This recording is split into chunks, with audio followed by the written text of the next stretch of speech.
Thank you very much. I only have 5 minutes, so I'm going to try to make the most out of it by making some very clear points. Black people across this country are outraged at what is happening now with these efforts to do away with the African American Museum and all of the Smithsonian. They're outraged because they've lived too many years, been through too many struggles, suffered too many bruises, and clearly have very, very, very little to show for that sojourn here in this country. I want to be real clear about this. If you erase it, we will replace it. It's that damn simple. We don't seem to learn. If anything, we should be looking at history to learn and to make sure that we are taking advantage of what we've learned. You know, it was Abraham Lincoln in 1848 who addressed his countrymen in Edwardsville, Illinois, and he said, and I quote, "When you have succeeded in dehumanizing the Negro, when you have put him down and made it but for him to be, but as the beast of the field, when you have extinguished his soul in this world and placed him where the ray of hope is blown out, as in the darkness of the damned, are you quite sure," he asked, "that the demon you have roused will not one day turn and rend you?" He said, what constitutes the bulwark of our freedom and our independence? It is not, said Lincoln, our crown and battlements. It is not our armies and our navies. It is not our bristling seacoasts. For all those things are not our reliance against tyranny, because they can all be turned against us without having made us weaker for the struggle. Our reliance, he said, as Americans, is in the love of liberty which God has planted deep within all of us, regardless of how we look and where we come from. He said our reliance is in the spirit of freedom, which prides itself as the heritage of all men in all lands everywhere.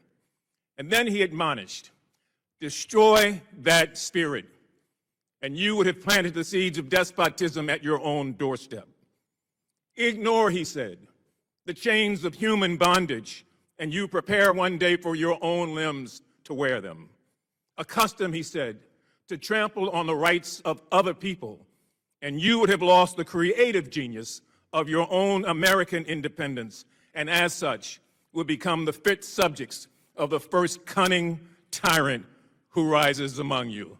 Sound familiar?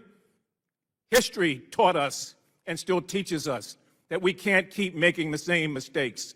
So I know this is a big discussion about a lot of aspects about the museum, but I'm here as a black man who grew up in segregation, who wasn't allowed to go certain places, who drank from a water fountain that said colored, who found his mother and his father unable to do anything other than basic day work. And if for no one else, if for them and their spirit and all the other nameless and faceless black men in this country and black women who made their bodies bridges, that some of us could get to the university, that some of us could get to a good job, that some of us could get to the United States, if for no other reason. I want this to go out loud and clear, and I'm not speaking just on behalf of myself.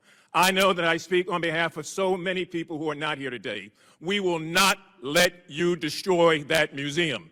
No matter how long it takes, how many battles are required, how much effort is needed, we will not allow that to happen unless you find a way to kill all of us and walk over our bodies to change history. That history is too sacred, it is too precious, and it will not be erased.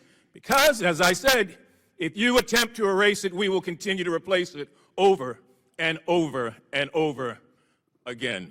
What happens when a government decides that history is no longer something to be studied, but something to be controlled? That is the question at the center of this explosive exchange. Congressman Kweisi Mfume did not treat this as an ordinary debate over a museum exhibit, a building, or a bureaucratic policy. He framed it as something much bigger, a fight over whether the experiences of millions of Americans can be removed, softened, or rewritten because powerful people are uncomfortable with the truth.